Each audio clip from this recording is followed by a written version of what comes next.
যেথায় যেমন তেমন সেজে হরেক সুরে গাই গান, মসজিদে যাই মন্দিরে যাই আমরা কেমন মুসলমান, মসজিদে যাই মন্দিরে যাই আমরা কেমন মুসলমান।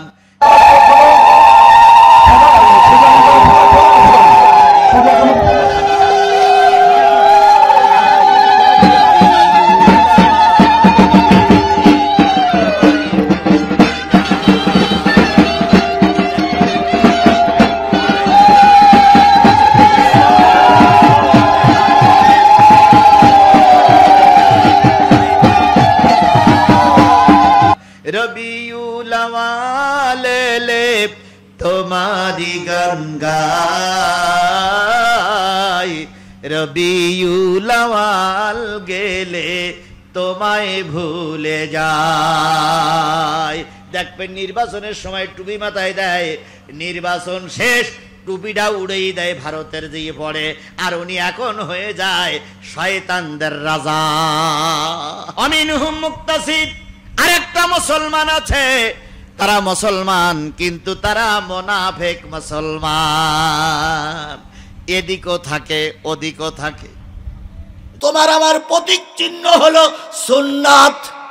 প্রতীক চিহ্নটার নাম কি? তোমার আমার দাড়ি টুপি দেখে বোঝা যাবে তুমি রাসূলের উম্মত। এবার আল্লাহ রাসূল বলেছেন, মান আহাব্বা সুন্নতি ফাকাদ আহাব্বানি ওমান আহাব্বানি কানা মাইয়া ফিল জান্নাহ।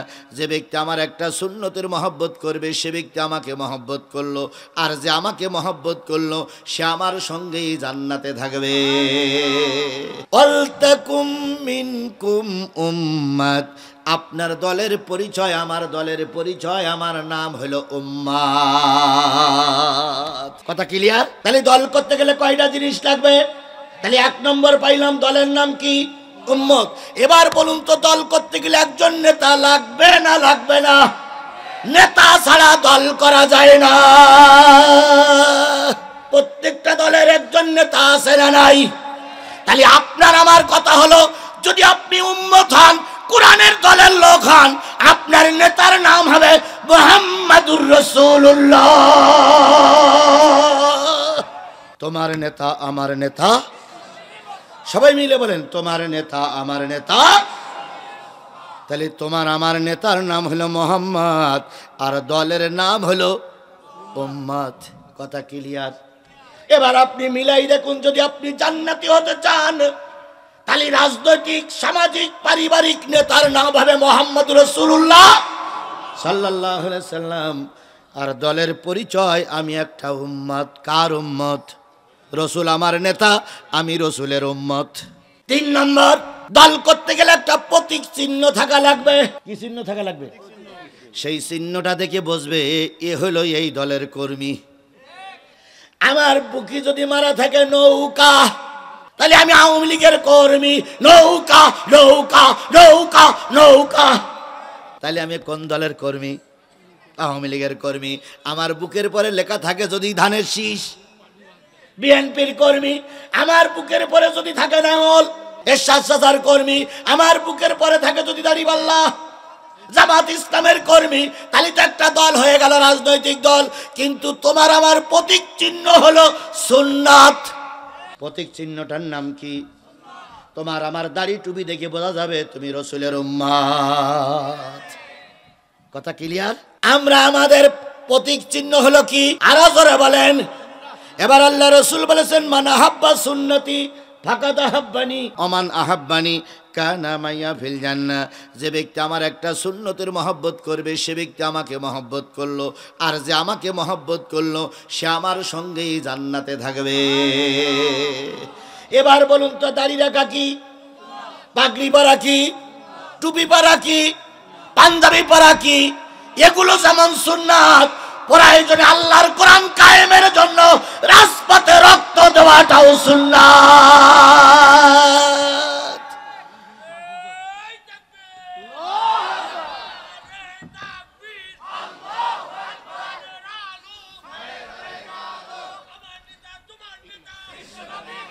এই সুন্নাতটার কথা যখন বলি তখন সেটা রাজনীতির দিকে চলে যায়। কথা বলেন ঠিক না ঠিক? তোমার মুখে দাঁড়িয়ে আছে, তোমার মাথায় টুপি আছে, তোমার মুখে দাঁড়িয়ে আছে, তুমি পাঞ্জাবি পরা লোক, তুমি তাহাজ্জুদ গুজারি লোক, নবীর বিরুদ্ধে কথা বললো, তোমাকে ময়দানে পাওয়া গেল না। নবীর বিরুদ্ধে কাফেরেরা একসাথে গেল, তোমাকে ময়দানে পাওয়া গেল না।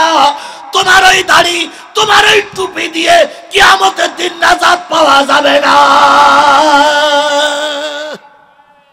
তুমি মেসওয়াক করা ফজিলত তো জানো, খাওয়ার শেষে মিষ্টি মুখের হাদিসটাও মানো, শুধু হক কথাটা উচ্চ স্বরে বলতে পারো না, অন্যায় দেখে বারুদ হয়ে জ্বলতে পারো না। কেমন মুসলমান তুমি একটু বলো না, কেমন তোমার ঈমান একটু ভাবনা।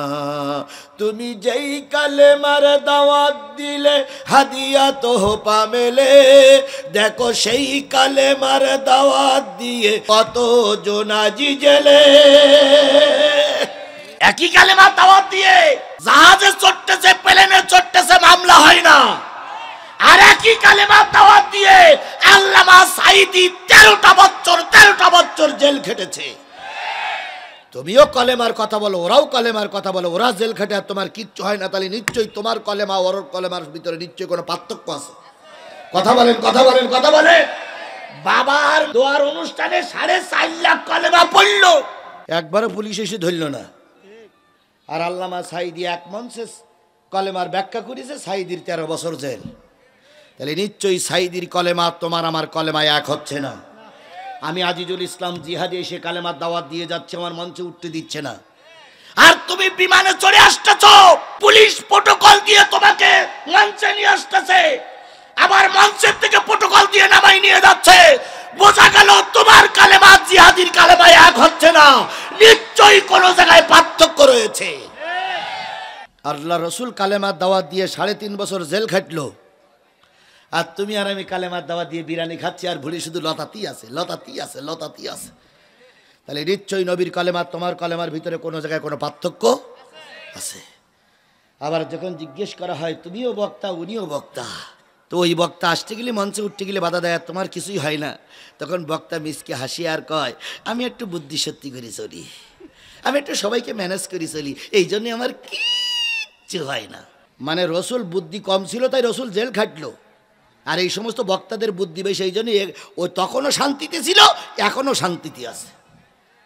অনেক বক্তা মঞ্চে উঠে বলেছে আল্লামা সাঈদীর দোষ ছিল না, তোমার জেলে গেল কেন?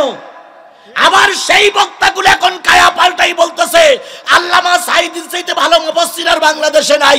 তার মানে এখন অবস্থা শুনে বোঝা যাচ্ছে ওরা ওই সময় ওদের কাছে ভালো ছিল, এই সময় এই নেতাদের কাছে ভালো হওয়ার জন্য কায়া পাল্টাইছে। তুমি যেই কালেমার দাওয়াত দিলে হাদিয়া তোহফা মেলে, দেখো সেই কালেমার দাওয়াত দিয়ে কত জোনাজি জেলে।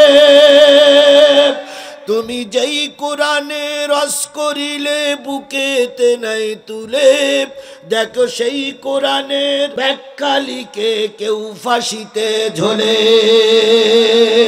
তুমি ভাঙনের খেলা খেলতে জানো, গড়তে জানো না, অন্যায় দেখে বারুদ হয়ে জ্বলতে পারো না। কেমন মুসলমান তুমি একটু বলো না, কেমন তোমার ঈমান একটু ভাবনা। তাহলে আপনার আমার প্রতীক চিহ্ন কি? সুন্নাত। প্রতীক চিহ্ন কি? শুধু কিন্তু দাড়ি রাখাটা সুন্নত নয়, শুধু টুপি পরা সুন্নত নয়, প্রয়োজনে আল্লাহ রসুলের মতন তায়েফের ময়দানে রক্ত দেওয়াটাও সুন্নাত, প্রয়োজনে উহুদের ময়দানে রক্ত দেওয়াটাও সুন্নাত। কথা বলেন ঠিক না ঠিক? শুধু টুপি পরা দাড়ি পরা সুন্নত নয়, আরো অনেক সুন্নত আছে। কথা বলেন, কথা বলেন, কথা বলেন।